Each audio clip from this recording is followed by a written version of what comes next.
एक ऐसे मुद्दे को हवा दे देती है जिस मुद्दे की इस समय कोई आवश्यकता नहीं थी और आप किसी को भी दो कौड़ी का कह देती हैं।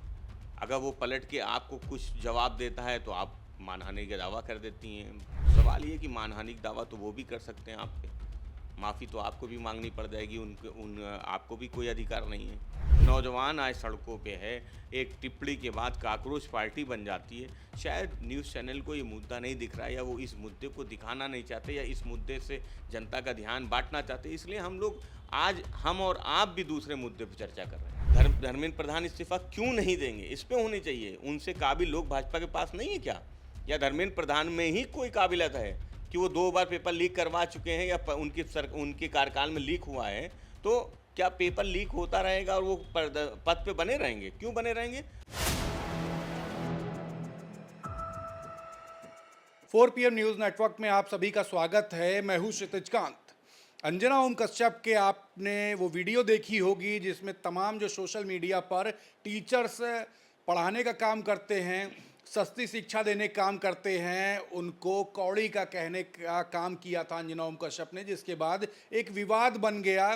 तमाम जो टीचर्स हैं वो इस बात का विरोध करने लगे कि सस्ती शिक्षा देने का काम करते हैं और उसके बाद एक बवाल सा खड़ा हो जाता है। आप देख रहे हैं 4 PM न्यूज़ नेटवर्क पर ने भी इस मुद्दे को मुखरता से उठाया तो डिफेमेशन का नोटिस आ गया, खान सर को नोटिस भेज दिया गया और लगभग 8 टीचरों को ये नोटिस भेजा गया है 330 पन्ने का। हमारे साथ बात करने के लिए इसी मुद्दे पर समाजवादी पार्टी से प्रवक्ता फखरुल हसन चांद जी हैं, जो कि खुद भी एक टीचर हैं। हम बात करेंगे। सर, टीचरों को नोटिस भेजा गया है जो ऑनलाइन सस्ती शिक्षा देने का काम करते हैं, कैसे देख रहे हैं इस मुद्दे को? अंजना ओम कश्यप काफ़ी ट्रॉल हो रही हैं और डिफेमेशन का नोटिस भी भेज रही हैं। देखिए, अगर आपको याद हो, तो अभी कुछ दिन पहले तक नीट की परीक्षा को लेके पूरे देश में नौजवानों के गुस्से की खबरें चल रही थी। धर्मेंद्र प्रधान जी का इस्तीफ़ा माँगा जा रहा था। इस मुद्दे के अलावा कोई दूसरा मुद्दा था नहीं। भारतीय जनता पार्टी की सरकार है और जिस तरह से मीडिया की भूमिका है वो किसी से छुपी हुई नहीं है। तब भारत अंजना ओम कश्यप जी वो एक ऐसे मुद्दे को हवा दे देती है जिस मुद्दे की इस समय कोई आवश्यकता नहीं थी और आप किसी को भी दो कौड़ी का कह देती हैं। अगर वो पलट के आपको कुछ जवाब देता है तो आप मानहानि का दावा कर देती हैं। तो सवाल ये है कि मानहानि का दावा तो वो भी कर सकते हैं आप पे। माफ़ी तो आपको भी माँगनी पड़ जाएगी, आपको भी कोई अधिकार नहीं है। तो नोटिस तो कानूनी प्रक्रिया है, नोटिस आपने भेजी है, जवाब आपको भी मिलेगा, वो भी देंगे, उस पे हमें नहीं कहना क्योंकि वो तो इस देश की लीगल प्रोसीडिंग है। और जो सब जितने चैनल हैं या टीचर हैं, सब कानून बेहतर जानते हैं। अंजना भी अभी अच्छा कानून जानती होंगी, लेकिन 4 PM भी अच्छा कानून जानता है, उनके पास भी बड़े वकील हैं। सवाल ही इस बात का है कि मुद्दों से आखिर डाइवर्ट कौन कर रहा है? क्या मुद्दे को डाइवर्ट करने का प्रयास नहीं किया गया? किस तरह से धर्मेंद्र प्रधान इस्तीफ़ा नहीं दे रहे हैं, 2-2 पेपर लीक हो गए, नौजवान आज सड़कों पे है, एक टिप्पणी के बाद काकरोच पार्टी बन जाती है। शायद न्यूज़ चैनल को ये मुद्दा नहीं दिख रहा है या वो इस मुद्दे को दिखाना नहीं चाहते या इस मुद्दे से जनता का ध्यान बाँटना चाहते, इसलिए हम और आप भी दूसरे मुद्दे पर चर्चा कर रहे हैं। जबकि ये उतना महत्वपूर्ण मुद्दा नहीं कि अंजना मोहन कश्यप क्या बोलती हैं। लेकिन क्योंकि अब इस मुद्दे को ये मुद्दा बड़ा हो गया, देशव्यापी हो गया, उस पे पूरे शिक्षकों में रोष है और निश्चित रूप से होगा। किसी भी शिक्षक को कोई न्यूज़ एंकर वो दो कौड़ी का कह दे, पलट के कोई जवाब तो देगा ही। भैया आप अगर किसी को कुछ कहेंगे तो कोई जवाब तो देगा ही, ऐसा तो नहीं है कि कोई जवाब नहीं देगा। और जो शिक्षक मेहनत से कम पैसे में ऑनलाइन पढ़ाई करा रहे हैं या सब शिक्षा दे रहे हैं, आपको उनसे क्या दिक्कत हो गई? आप क्यों उन पे सवाल उठा रहे हैं? आपको अगर कोचिंग संस्थानों पे सवाल उठा रहे हैं, तो बड़े-बड़े कोचिंग संस्थान जो लोग चला रहे हैं, जिनके पीछे बड़ी-बड़ी ताकतें हैं, बड़े-बड़े बिल्डर हैं, बड़े-बड़े बिज़नेसमैन हैं, उनके खिलाफ तो आप कभी नहीं बोलते। आप उन छोटे शिक्षकों के खिलाफ बोल रहे हैं, जो शिक्षक लगातार गरीब छात्रों को, छात्राओं को सस्ती शिक्षा दे रहे हैं। वो बहुत से शिक्षक हैं, कोई एक शिक्षक नहीं, बहुत से शिक्षक हैं।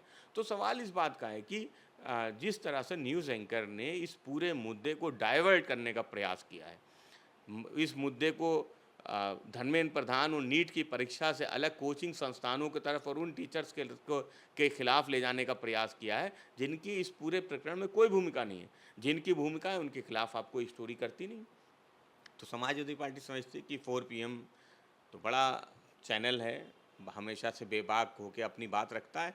अगर किसी ने उनको नोटिस भेजी है तो जिनको जिनको भी नोटिस मिली है वो तो कानूनी प्रक्रिया उसका जवाब मिलेगा। सर, कुछ समय पहले चैनल भी बंद करवा दिया गया था, लगातार 4 PM को टारगेट किया जा रहा है और अभी भी नोटिस भेजा गया है। इस पर तमाम सवाल लोग सोशल मीडिया पर भी लिखते जा रहे हैं। देखिए, अगर मीडिया निष्पक्ष हो जाए और निष्पक्ष होके अपनी बात करेगी तो नोटिस तो मिलेगा।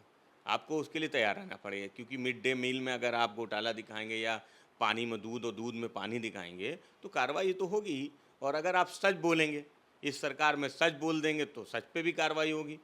अब लगातार देख रहे हैं कि किस तरह से जो मुद्दे हैं उन मुद्दों को 4 PM उठाता है। हम आपको बधाई देते हैं, आपके चैनल को भी बधाई देते हैं कि जिस तरह से भी बहादुरी से एक बार नहीं कई बार प्रतिबंध लगे और उसके बाद भी आप लड़ रहे हैं। तो आप तो इस नोटिस का भी जवाब दे देंगे, इससे भी लड़ लेंगे, लेकिन जिन लोगों ने सम्मानित शिक्षकों को 2 कौड़ी बोला वो कैसे जवाब देंगे उनको जब नोटिस जाएगा?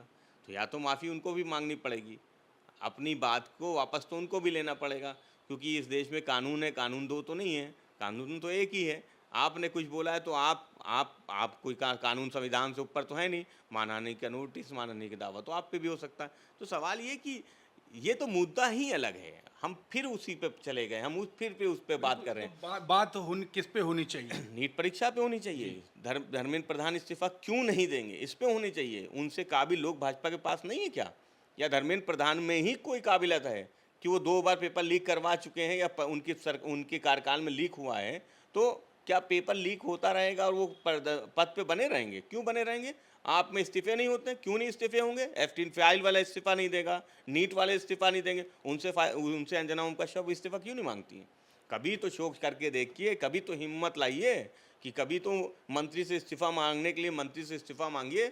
आप तो सब पे सवाल उठा देते हैं। आप तो विपक्ष का कोई मुद्दा मिलता है उन पे सवाल उठा देते हैं, ये माफ़ी कब मांगेंगे, वो माफ़ी कब मांगेंगे। एक बार तो हिम्मत कीजिए, धर्मेंद्र प्रधान से भी इस्तीफा मांगिए, तब पता चल जाएगा। तो सवाल ये है कि जो लोग मुद्दे को डाइवर्ट करना चाहते हैं, नीट का जो मुद्दा है, पेपर लीक का जो मुद्दा है, जो लगातार महंगाई बढ़ रही है, वो मुद्दे हैं, उन मुद्दों से मेन स्ट्रीम मीडिया जनता का ध्यान बांटना चाहती है, इसलिए इस मुद्दे को हवा दी जा रही है। मैं नहीं समझता कि अंजना ओम कश्यप का कोई मुद्दा या टीचर्स को दिया गया मुद्दा वो देश के नौजवानों से बड़ा मुद्दा है या पेपर लीक से बड़ा मुद्दा है।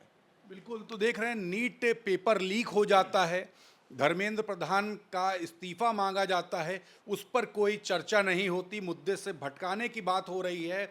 आप देख रहे हैं टीचर जो सबसे सस्ती शिक्षा दे रहे हैं, ऑनलाइन शिक्षा दे रहे हैं, उनको टारगेट किया गया, नोटिस भेजा गया। 4 PM न्यूज़ नेटवर्क जो लगातार मुखरता से जो खबरें चला रहा है, छात्रों के मुद्दों पर बात कर रहा है, किसानों के मुद्दों पर बात कर रहा है, बेरोजगारी महंगाई पर बात कर रहा है, उसी को डायरेक्ट नोटिस दे दिया। इस मुद्दे पर मुखरता से जो बोल रहा है उसको नोटिस दे दिया गया। तो समझ रहे हैं क्या कुछ हो रहा है। और इन मुद्दों पर फ़खरुल हसन चांद जी ने अपने वक्तव्य रखे हैं, समाजवादी पार्टी से प्रवक्ता हैं और ख़ुद भी एक टीचर हैं। तो टीचरों के मुद्दे पर भी बात हुई, चैनल पर जो नोटिस दिया गया उस पर भी बात हुई। इस पूरी रिपोर्ट पर आपकी क्या प्रतिक्रिया है, कमेंट बॉक्स में लिखते रहें और जुड़े रहे 4 PM न्यूज़ नेटवर्क के साथ। मैं हूं क्षितिज कांत, कैमरा पर्सन शुभम के साथ 4 PM न्यूज़ नेटवर्क के लिए। धन्यवाद।